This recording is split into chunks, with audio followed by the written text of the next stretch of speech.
What was it like being around DMX? DMX was dangerous, man. Straight up like that. Whoever don't like it, bring it. I don't bring it. Bring it. The industry, if you ain't got a strong mind, the industry will break you down. It's a matter of time. The industry, vultures with nothing to feast on.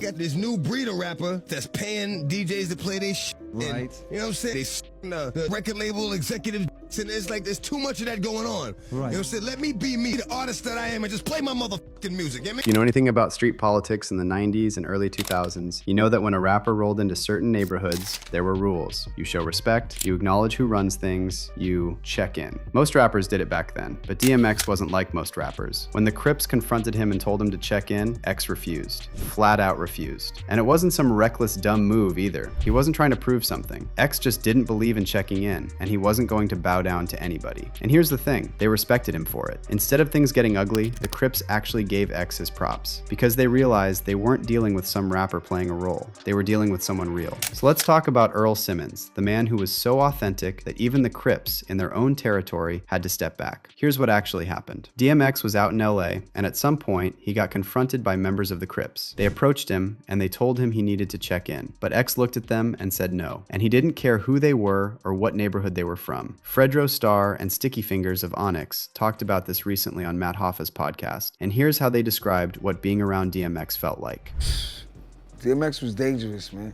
Like, not dangerous, but he's like, when you around him, he's like, you don't know what's gonna happen. You know what I mean? Very unpredictable. Right. But at the end of the day, he showed a lot of love for Onyx. A lot of people don't know, like DMX, we met DMX. And that whole thing says so much about who DMX was as a person. He was never the type to change who he was for anybody. Not for the industry, not for the media, and definitely not for some gang in LA telling him what to do. So let's take a step back for a second, because to really understand why the Crips respected X that night, you gotta understand who the man actually was. DMX was born Earl Simmons on December 18th, 1970 in Mount Vernon, New York. And from the very beginning, life was brutal. His mother was super young. She'd already had 2 other kids by the time she was 19, and his biological father was absent. The household was dysfunctional, to say the least. DMX's mom and her boyfriends not only neglected him, but would put their hands on him regularly over the smallest things. I used to get a lot of.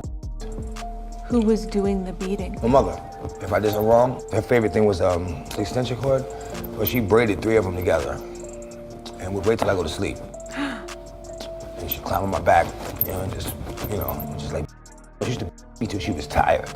I think that's why it's hard for me to sleep sometimes. I remember one time, she beat me with the broom and knocked out like 2 teeth. I'd go to school, I couldn't sit down, but we had a rule, like whatever went on in the house, you keep it in the house. She would always threaten us with, the white people are gonna come take you away. And then this around and just gives me away anyway, you know what I'm saying?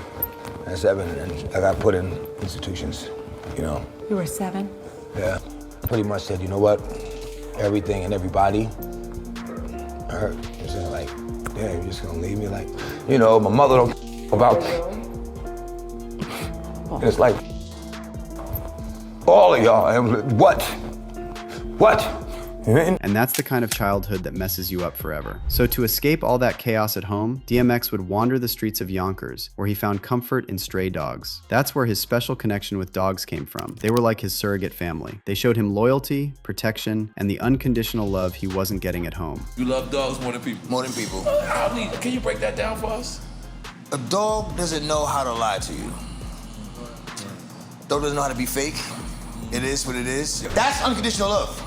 Unconditional love. X ended up bouncing through the foster care system and group homes for much of his youth. At 14, he got caught up in the juvenile justice system, and that cycle of incarceration never really stopped. But here's the thing, even with all that chaos, X found something in hip-hop. He started as a DJ and beatboxer, then moved into rapping. He took the name DMX from the Oberheim DMX drum machine, although he later said it stood for Dark Man X. X quickly made a name for himself on the freestyle battle scene, and this wasn't some manufactured artist who was built by a label. He earned his stripes the hard way, and that's what set him apart. Also, he was genuinely intimidating. The guy looked like he'd pick a fight with a stranger for looking at him the wrong way. And unlike a lot of studio gangsters who just talk the talk, X had the criminal record to back it up. Multiple arrests, time in jail, he wasn't playing a role. So when the Crips confronted him, they weren't dealing with some dude who just rapped about street life. They were dealing with a man who had survived a horrific childhood, the foster system, the streets, jail, addiction, and came out the other side still standing. Now, here's where it gets interesting. DMX wasn't just a hardcore street dude. He was a complex character and a deep thinker. One minute he was rapping about robbing and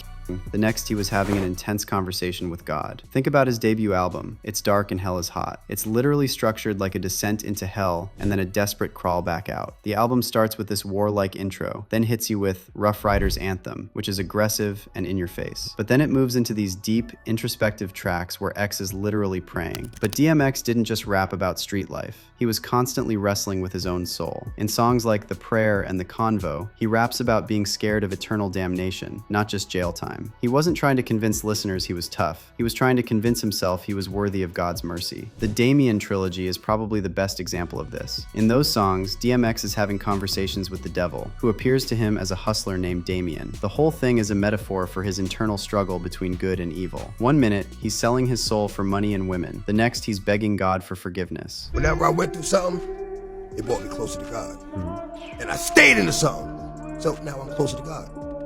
But being closer is hard. The attacks get stronger, become much harder to fight, and they last longer. But that's what it's always been. Joy, pain, dark with the light, sun with the rain. But with the right perspective, there can be something to gain. Look for the good and the bad, not the sun when it rains.